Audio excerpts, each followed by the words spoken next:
We're now up to Book Eta in the Metaphysics. And Chapter 1 here begins with a summary of what's gone before introducing some additional points about his hylomorphic theory of substance. There are questions about to what extent this theory is actually identical to the hylomorphic theory of Book Zeta, but rather than focus on this exegetical question, which is beyond the scope of this course, I want to highlight the interesting metaphysical elements of Aristotle's presentation. What his presentation contains is an interesting conceptual apparatus that links a number of concepts: substance, form, matter, actuality, potentiality, stability, and change. And this conceptual apparatus will prove to be very influential for metaphysics going forward. A key passage here at the end of the chapter shows that Aristotle still seems to be torn between whether it is truly the essence or the species form that is to be identified as substance, or whether it is the compound of form and matter, or whether it might even be, in some sense, the matter. And this can seem to be a contradiction to Zeta 3, in which we saw Aristotle believes that the matter cannot be the substance. In fact, he argues that the matter cannot be the substance. So what's going on here? Let's see. So he says here, this is 234 in our translation. It's 1042a. He says, anyway, back to the non-controversial substances. These are the perceptible substances, and the hallmark of all perceptible substances is the possession of matter. Now, the substrate is a substance, but in a variety of ways. It is so, on the one hand, as matter. By matter, I mean what A is not a possessor of thisness in actuality, but B is a possessor of thisness in potentiality. On the other hand, the substrate is also, differently, substance as the account and shape. The latter is something which A has thisness and B can be separated in account. And in yet a third way, the substrate is a substance as the composite. The distinctive features of the composite are that it can be produced and destroyed, and that it can be separated simpliciter. As for matter, there can be no doubt that it is a substance. Consider all changes between opposites. In all of them, there is something that underlies the changes. Take locational change. It involves something that is at P1 at T1 and at P2 at T2. Or take quantitative change. There is something that is of size X at T1 and either lesser or greater at T2. Or qualitative change, in which there is something that is, say, well at T1 and ill at T2. Nor is it otherwise with substantial change. Here, too, there is something which is being produced at T1, being destroyed at T2. A substrate is having thisness at T2, and a substrate by way of privation at T2. All the other changes are attendant on substantial change.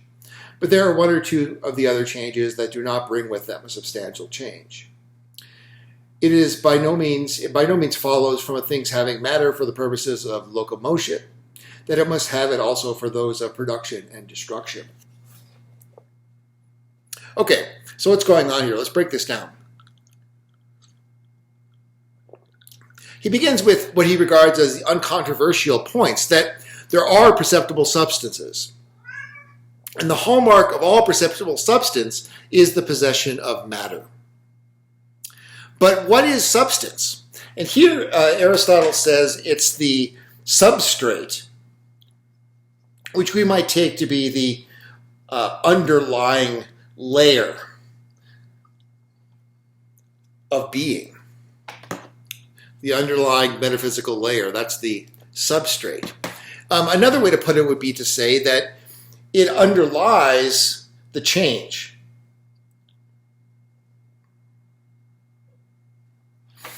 It's really because of change that we need to have two layers of being, one that underlies a change. So in saying that there are various ways in which substances are substrate, we might interpret Aristotle as saying something like this.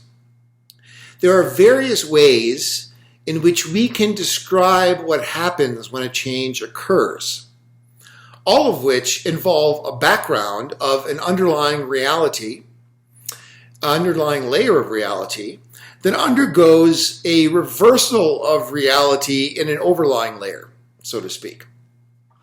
So, once again, we might interpret Aristotle as saying that there are various ways in which we can describe what happens when a change occurs.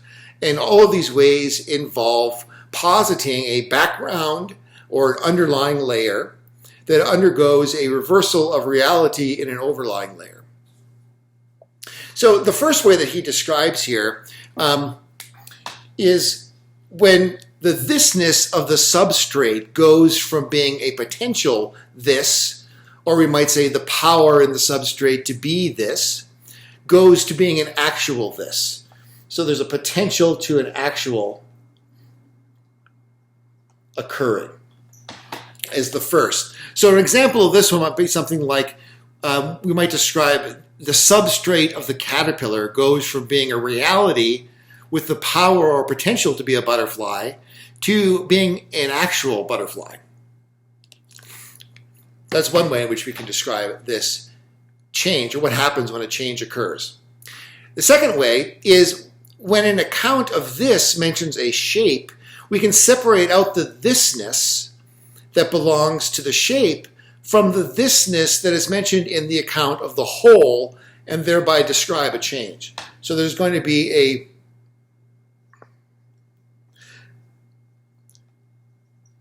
an account that separates out the shape. That's the second way to describe the change. So this sort of example would be, an example for this sort of case rather would be, which we would say a caterpillar is an insect with a wingless shape, and it then becomes an insect with a winged shape. So the account mentions a shape, but we separate out the thisness that belongs to the shape from the thisness mentioned in the account. The third way of describing change is the way that Aristotle used in his description of production. And this is form and matter. The form of the caterpillar is removed from the matter, and the form of butterfly is put into the matter, the underlying material or matter, the substrate of insectness in this case.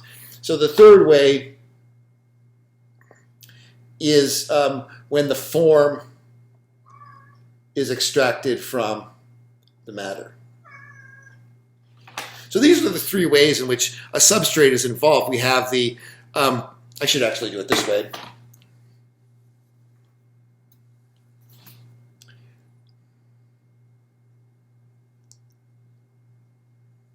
So we have the matter and the form lined up here with their appropriate counterparts in these other ones. So here, they go from potential to actual. Here, the account gets separated out, or the shape gets separated out from the account, and we have a new shape added. And in this case, the form gets separated out from the matter, we have a new form added. That's what that designates. So these are three ways of describing change. And one thing to observe here is the fundamentally dynamic character of Aristotle's account of a substance. The substance is theorized here in terms of change. There is this structure, you might say, this conceptual,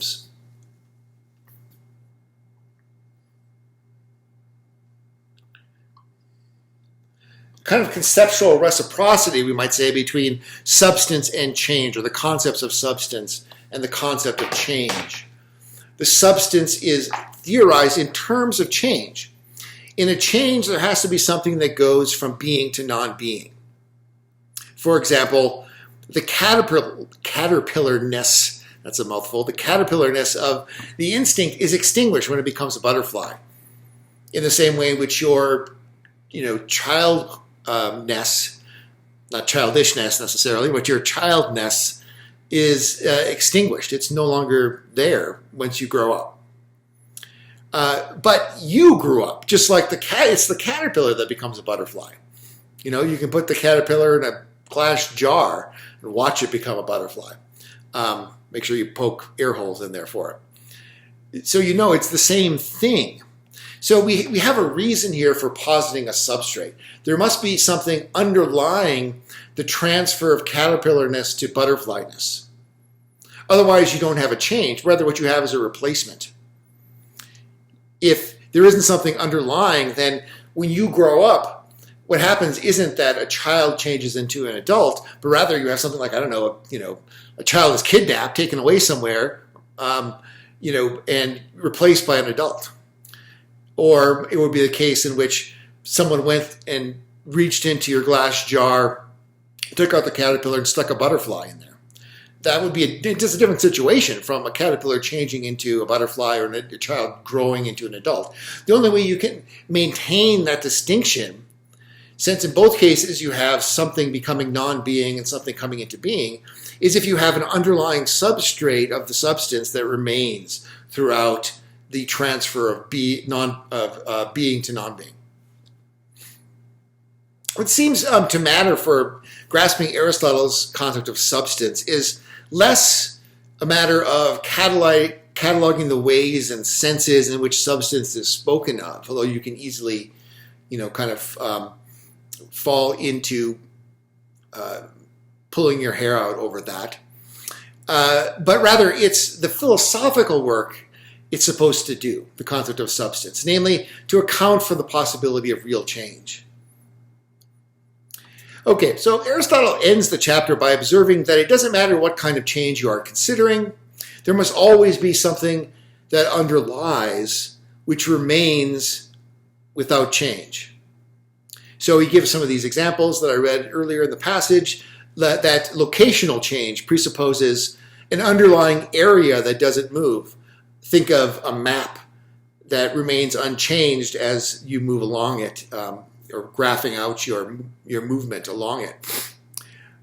Secondly, qualitative change presupposes at a minimum that some other qualities remain unchanged.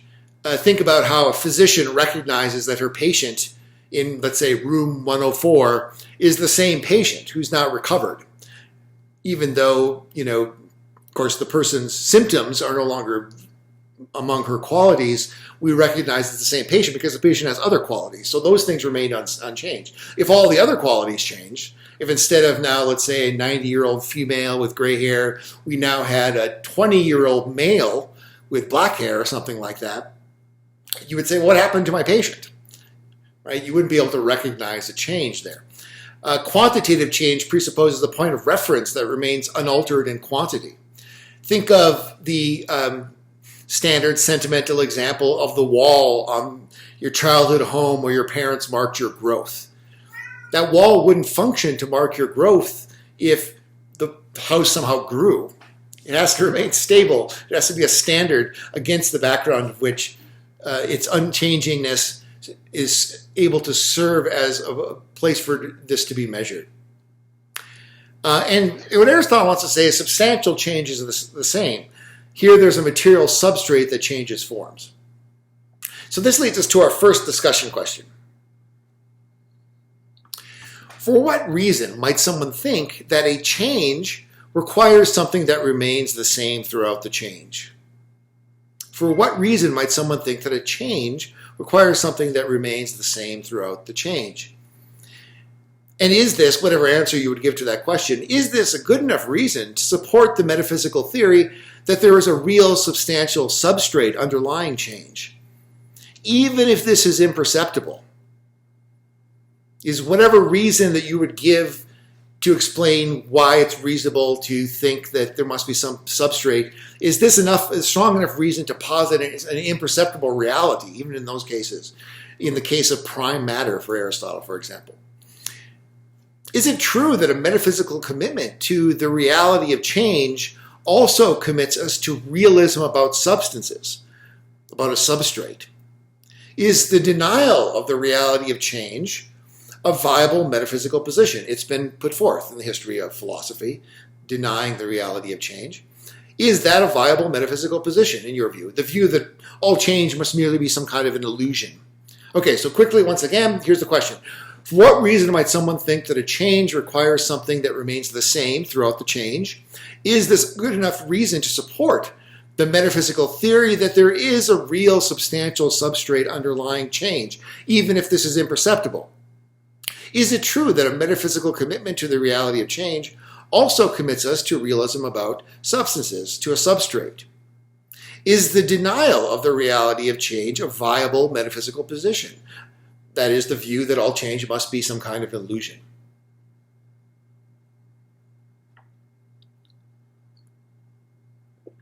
Eta Chapter 2. Chapter 2 draws into sharper focus the interconnection of Aristotle's theory of substance and his theory of change. So it's further elaborations and remarks on this kind of conceptual structure of the relation of substance to change that we've already begun to lay out. The opening paragraph here lays out the problem. So you look at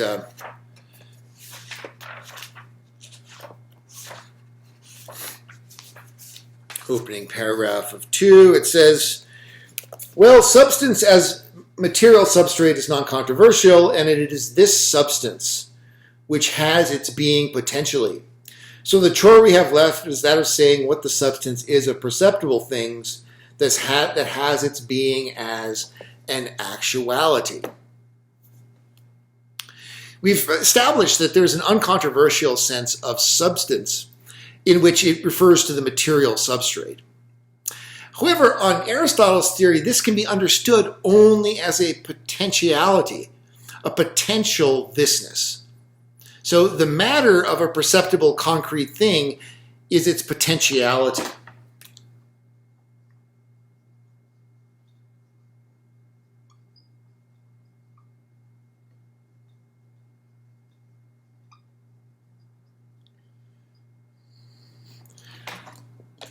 The matter of a perceptible concrete thing is its potentiality. But this presents us with the question of what the actuality of the concrete perceptible thing is, or of what its substance is, or what substance, period, is, in the fullest sense of the word substance. And for Aristotle, the actuality, of course, of the perceptual concrete thing is its form.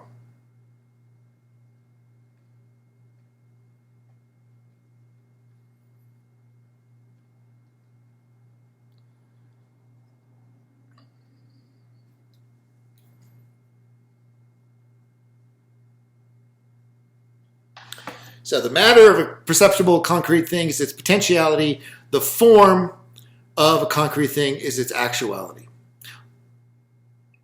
Or we could restate it by reversing it, the locution, and say that the potentiality of a concrete thing is its matter, and the actuality of a concrete thing is its form. The point is that form goes with actuality, matter goes with potentiality. Now, Aristotle proceeds in this chapter by beginning with a critique of the pre-Socratic philosopher Democritus, who is associated with the philosophy of atomism. Democritus posited a uniform material substrate of atomic particles that were differentiated from one another in only one or more of three possible ways, either shape,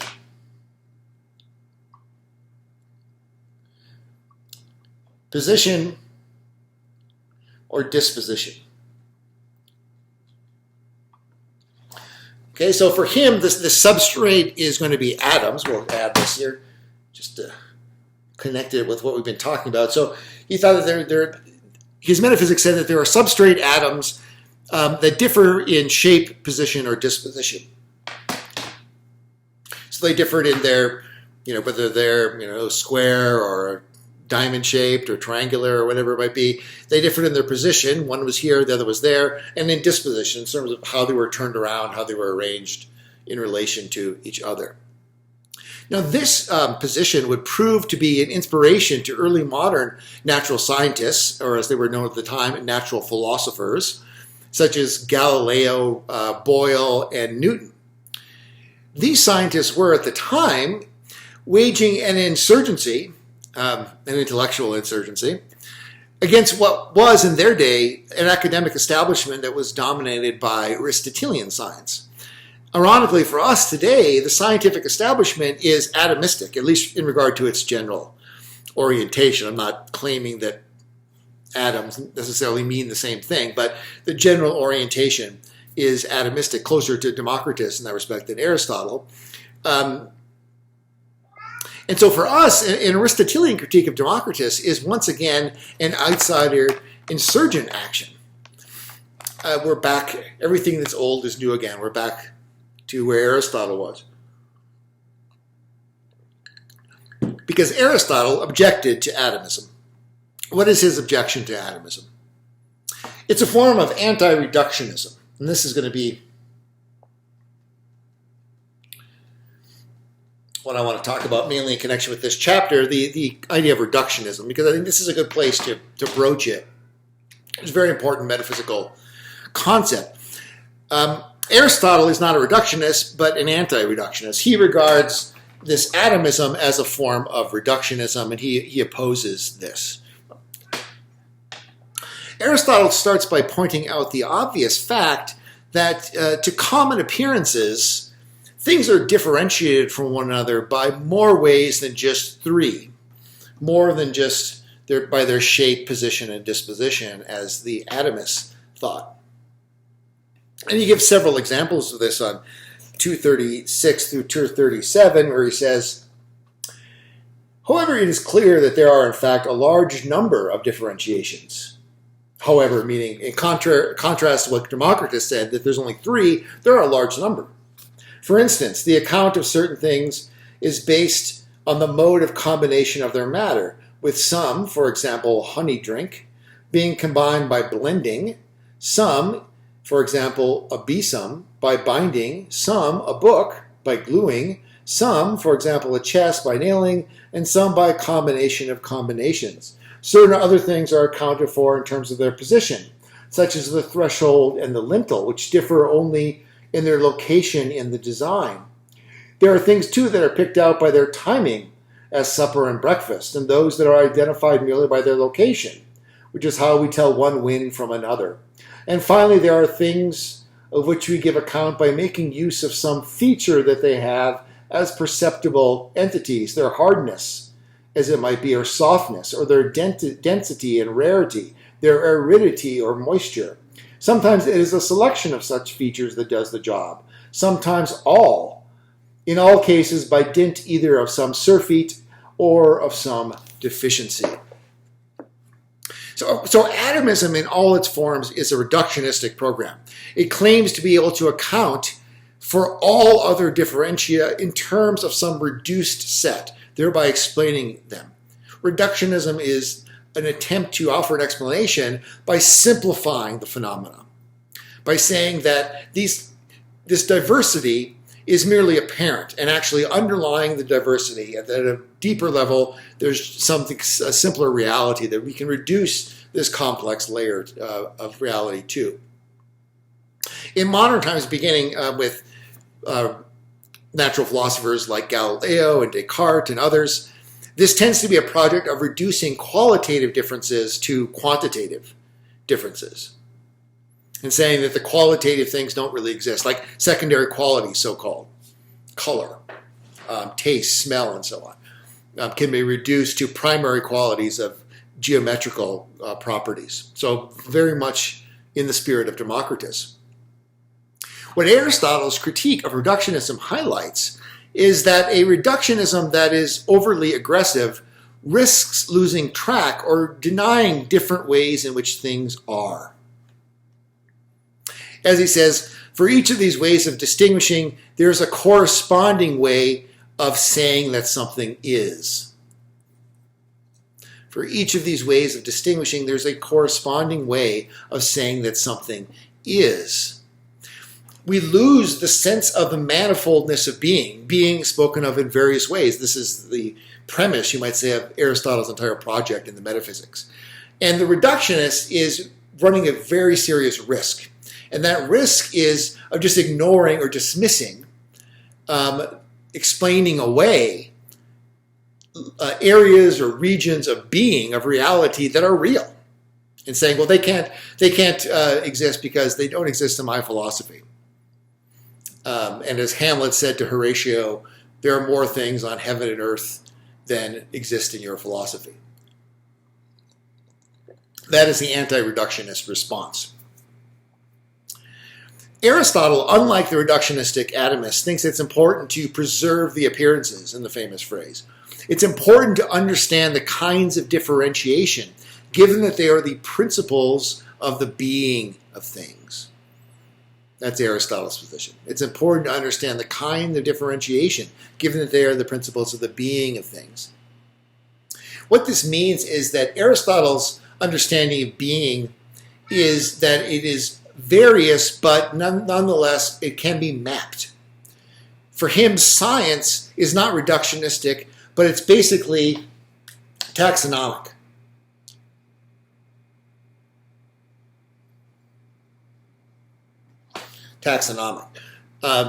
It proceeds by arranging a system of classification. So it's going to be systematic,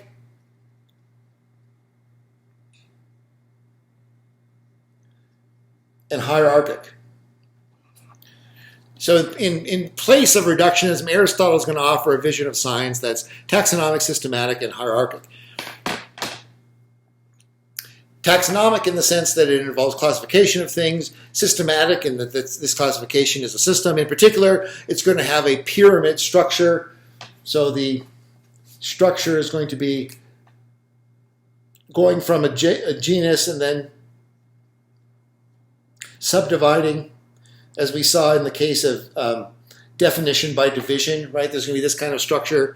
So you have the more general up here, and then you get more specific as you start subdividing down till you get to the base level of the species, the ultimate differentia at the bottom of the pyramid. That's the systematic and the hierarchic structure. They're higher and lower levels of universality. So for Aristotle, being is intelligible, but it's intelligible in terms of a classification of things, in terms of a genus-species structure. It's fundamentally this structure of classification, structured like a pyramid, that represents being for Aristotle. The species differentiation, the bottom level of the pyramid, is the actuality that gets realized in the matter of the substance. So this is the full actuality. The form that goes into the material.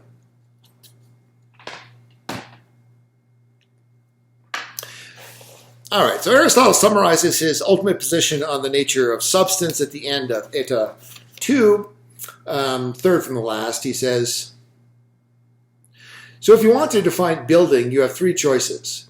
Either one, you can list the stones, bricks, and beams, giving what is potentially a building, namely the matter of a building.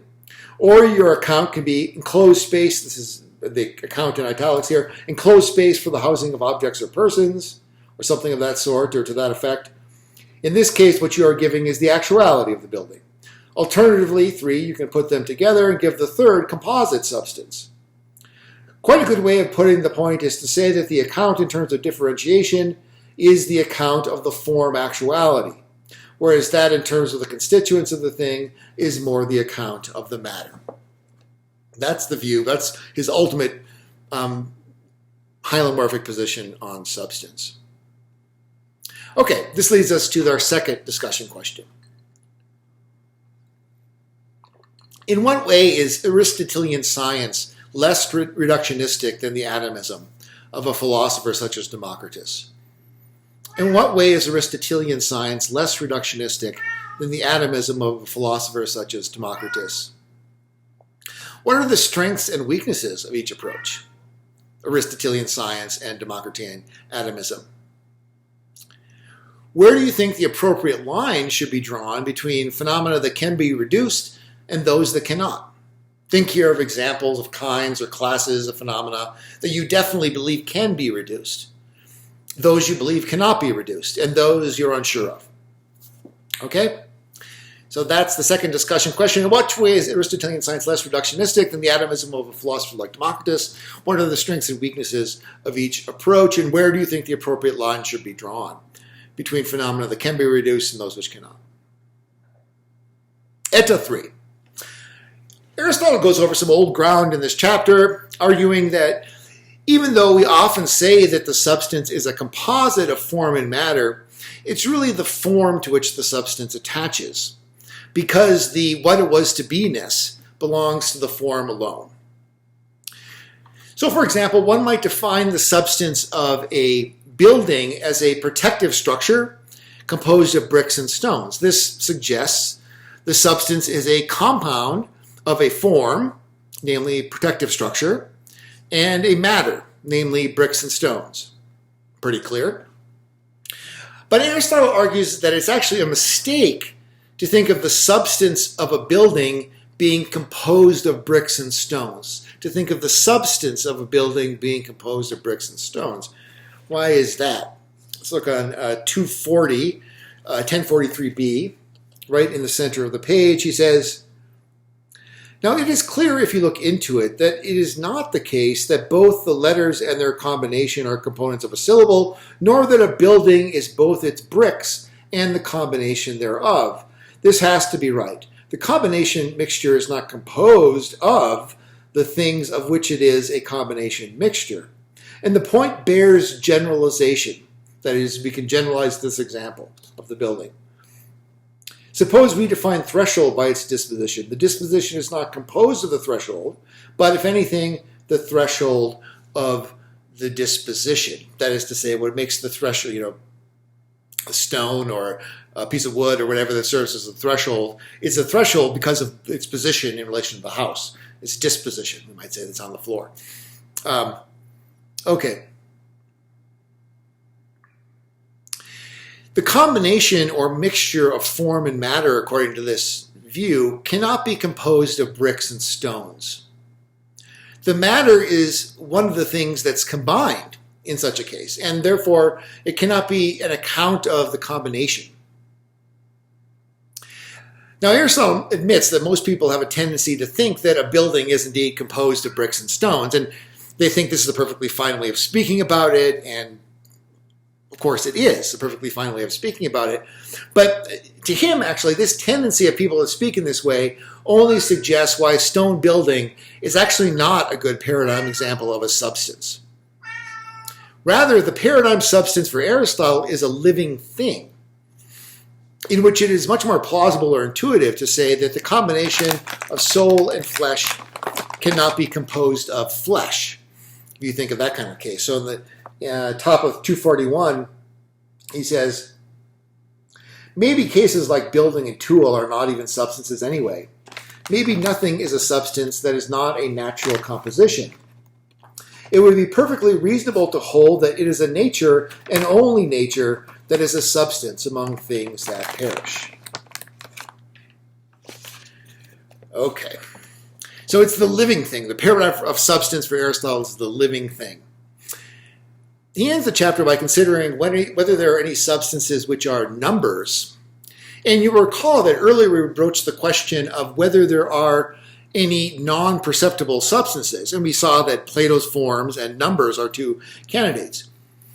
We've seen Aristotle's preference, clearly, is to reconceive of the forms in a way that they can become part of perceptible substances. So the forms are reconceived by Aristotle as the species essence that is perceptible in a concrete, sensible thing. In the case of numbers, though, it's interesting that he is much more hesitant, tentative, and exploratory. So he doesn't arrive at a bold proclamation about whether numbers can be substances. Rather, what he does is just start to think about it. And he draws some observations about the way in which numbers are similar to the species essences that he has established are the paradigm of substances. Numbers, to begin with, share some similarities with the essences that are found in definitions. He even says that definition is a kind of number on the bottom of 241. The definition 2, well, not the bottom, the second to last paragraph. The definition 2 is a kind of number, he says. Why does he think that? Well, just as there needs to be a set of elements with a fixed value in a definition, so too with numbers. The species that distinguishes one essence from another has to be absolutely unique. If you add anything to it, you have a different species. For example, if you say that a certain species is a biped animal, so you have this pyramid, and let's say one of these is biped animal down here. So this is biped animal. If I add something to this, so this is the base level of the pyramid here. This is what is a species form that's going to be actualized in a concrete, particular, perceptible thing. But if I add anything to this, let's I say, well, I'm going to add talking to this.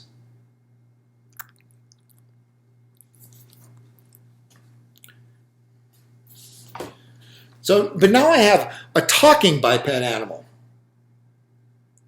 And then another distinction has to be made, of course, with non-talking biped animal. Right? So this is no longer a species essence. It's now become a genus. It's higher up on the hierarchy than the bottom rung, so to speak. Hey, we're making a movie here. Okay. Where was I here? I'm bribing Maxie. That's Maxie. I'm bribing. Hey, Maxie, hi. There's Max. I'm bribing him with treats so he'll stop whining to go outside. Okay. Where are we?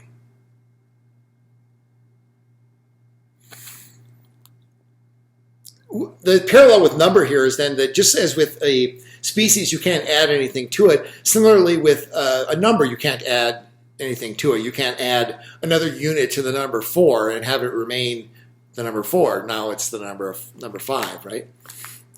So that's the basic idea there. The second similarity has to do with the being of number being a unity. It's not the treats on the floor. But we'll pass those by. Okay.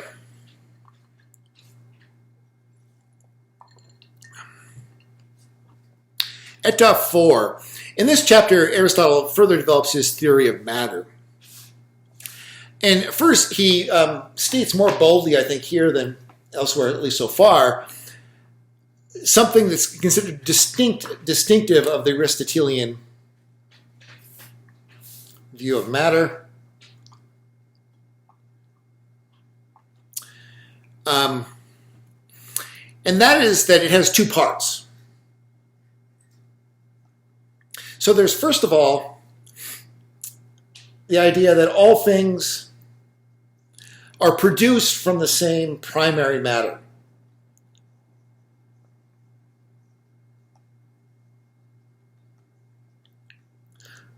That's the first of the part of the Aristotelian view of matter. All things are produced from primary matter. The second is that each thing has its proper matter, which is relative to its form.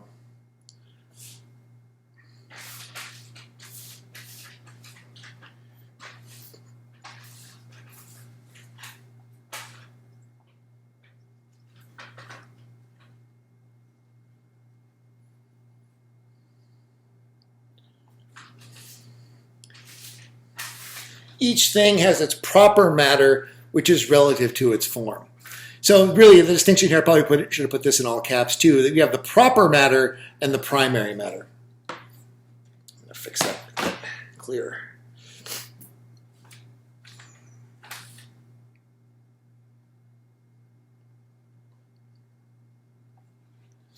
Each thing has its proper matter and then the primary matter. Okay. Maybe the best way to understand this notion of a proper matter is to consider Aristotle's doctrines, and there are 4 of them I have in mind here. So the doctrines that, and these are on the top of 244. I'm going to just summarize them here. But we're looking at the top of 244, what would it be, 1040, 1044A and 244. So the doctrines that first, one, it's possible to create diverse substances out of the same matter. It's possible to create diverse substances out of the same matter. So from wood, one can make a box or a bed. And we might add that this is true of natural substances as well as artificial production. So from, we might say, wood nature, we can produce a tree or a bush, or nature can produce a tree or a bush from wood. Second, the wood itself is not responsible for whether it becomes a box or a bed, or a tree or a bush. The wood itself is not responsible. Three, what's actually responsible is the efficient cause. The efficient cause, the woodworker, or the natural principle, whatever it might be, nature. Four, the efficient causes select for nature. The efficient causes select for its nature. And that means the efficient cause selects the matter that is appropriate for the final goal.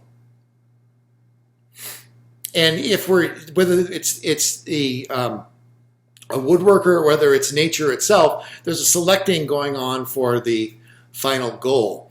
And the selection includes the selection of the material that is to go into the substance. And we can put select in scare quotes here with regard to nature if that sounds too much like panpsychism or something like that to us. We'll talk more about this notion of final causes later on. But the point here is Aristotle observes that the proper explanatory role of the material cause is in explaining why the official cause selected it for a particular end. Why the efficient cause selected it for a particular end. And this in turn will have to do with the form or what it was to be. So for example, a saw maker selects iron to make the saw, not wood, because his product was to be a saw. As Aristotle observes, no efficient cause could make a saw out of wood. That's the explanatory function of the material cause. But it's relative to the final goal and to the efficient cause. And that gives you an idea of what Aristotle means by this notion of proper matter. The proper matter is the matter that's relative to the form of a substance because of what the efficient cause aimed to cause the substance to be. I'll say that again. The proper matter of each substance or of each concrete particular is the matter that's relative to the form of the substance because of what the efficient cause aimed to cause the substance to be. This brings us to our third discussion question. How would you assess Aristotle's distinction between the primary matter and the proper matter? How would you assess Aristotle's distinction between the primary matter and the proper matter? Is it helpful or unhelpful for scientific explanation? Necessary or unnecessary? Is it a viable distinction or does it break down under scrutiny? And a secondary question here is, how does the assertion of this distinction relate to his anti-reductionism?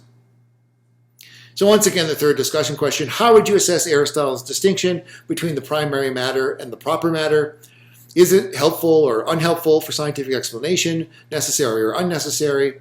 Is it a viable distinction or does it break down under scrutiny?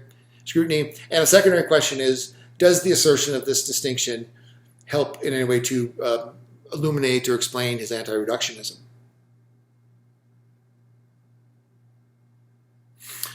Okay, let's skip ahead to Eta 5 here, and we can deal with 5 and 6, I think, more briefly. In 5, Aristotle is explicit about the relationship between matter and change. In particular, it seems that for Aristotle, matter always involves a process of coming into and going out of existence. For Aristotle, matter always involves the process of coming into and going out of existence. So, the only things that have being without matter are unchanging things. The only things that have being without matter are unchanging things. In addition, Aristotle clarifies his notion of potentiality in an important way. I think for us, the notion of potentiality is almost reducible to that of a real future possibility that seems to be common parlance what we mean when we describe something having a certain potentiality. We mean it has a real future possibility of one kind or another. So for us, there's no problem with locutions like a healthy body is potentially sick, or wine is potentially vinegar. A healthy body is potentially sick. Wine is potentially vinegar. What's the problem with saying that? Well, Aristotle would disallow such a way of talking, at least if we're using his notion of potentiality. Why? Well, 246 and 247, the majority here of chapter 5, he says this. There is, however, a philosophical problem about the relation of the matter of each thing to its opposites. For example, the body is potentially healthy, and disease is the opposite of health. Is then the body in potentiality diseased no less than healthy? Is water in potentiality no more wine than vinegar? If we balk at this, perhaps the thing to say is that water is the matter of wine by dint of being in a certain condition and having a form, whereas it is the matter of vinegar by dint of a privation and unnatural corruption. And another question is, why is it that wine is not the matter of vinegar, nor vinegar in potentiality? After all, vinegar is produced from it. Why, similarly, is a living thing not in potentiality a corpse? Perhaps processes of destruction are accidental, so that it is the matter of the animal itself that is the potential and matter for the corpse in the event of destruction, and mere water that is the potential and matter for vinegar. It is then only by replacement on the night-day model that a corpse comes from an animal or vinegar from wine. Anything, in fact, which this way change from one to another must do so by returning to their matter. If an animal comes from a corpse, what happens is that the corpse changes first into its matter and from this into an animal. Similarly, vinegar only gets to wine by going first through water. I think the main point to get from this here, quite apart from what sounds like primitive pseudo-scientific talk, is what he's thinking here is that potentiality is the inherent power of a material substance. There's this connection between potentiality and power. A power that a substance possesses. So it doesn't make sense to describe something as being potentially in a certain state if what that means is it's losing its power. When wine becomes vinegar, it loses some powers that it had. It's losing its freshness, right? It's decomposing. It's decaying. Similarly, of course, when a living thing becomes a corpse, it's losing the living powers it had. That's why Aristotle doesn't want to say it's potentially a corpse, because potentiality here refers to the powers that are in a thing. So thinking here rather of a caterpillar potentially becoming a butterfly. It's got this power in it to be something more than it is, not a power to die and to decay. So lacks or privations, we might say, are not powers. Potentiality does not equal some kind of lack of power or deprivation of power, but rather it is a power in a positive sense. So that's an important point he makes here. Finally, 8-6, in this chapter, Aristotle revisits the problem of the unity of a definition. And remember, he remarked upon this in book Zeta, the problem of the unity of a definition. There we saw that the unity of a definition was secured by his understanding of how to construct a legitimate definition, namely by the progressive division of general classes into progressively more specific classes by means of differentiation, the pyramid that I drew earlier, this taxonomic pyramid. And finally, at the bottom of the pyramid, there are the species forms that Aristotle identifies as the essence and thus as the primary substance. Definitions were originally asserted to be purely formal in nature. Their unity was assured by the fact that there was, in a sense, an identity within the elements of the definitions. Since the species was already contained in the genus, the definition's analytical in character, it's merely breaking down and making explicit, which was already there, already implicit at the higher level of the pyramid. In Aristotle introduces an alternative account of the unity of definition that's rather based on the unity of form and matter. We've already seen there's a way in which the material of a substance is relative to the form. In a sense, the form of man is contained in the matter of human flesh and blood. insofar as they only occur in the form of a human being and belong to it. Likewise, the matter of man is contained in the form of man, in the sense that the definition of man as an animal contained a reference to its instantiation in a perceptible, concrete particular that it's made up of human flesh and blood. So Aristotle has a way of unifying form and matter that appeals to the same factor that we appealed to previously to unify the species differentia and genera in formal definitions, namely their identity. So there's on 250, he says, at the end of Eta, he says, the last matter and the shape form are the same thing and a unity, the one in potentiality and the other in actuality. So what is being sought boils down to the question of what the cause of unity and of something's being a unity is.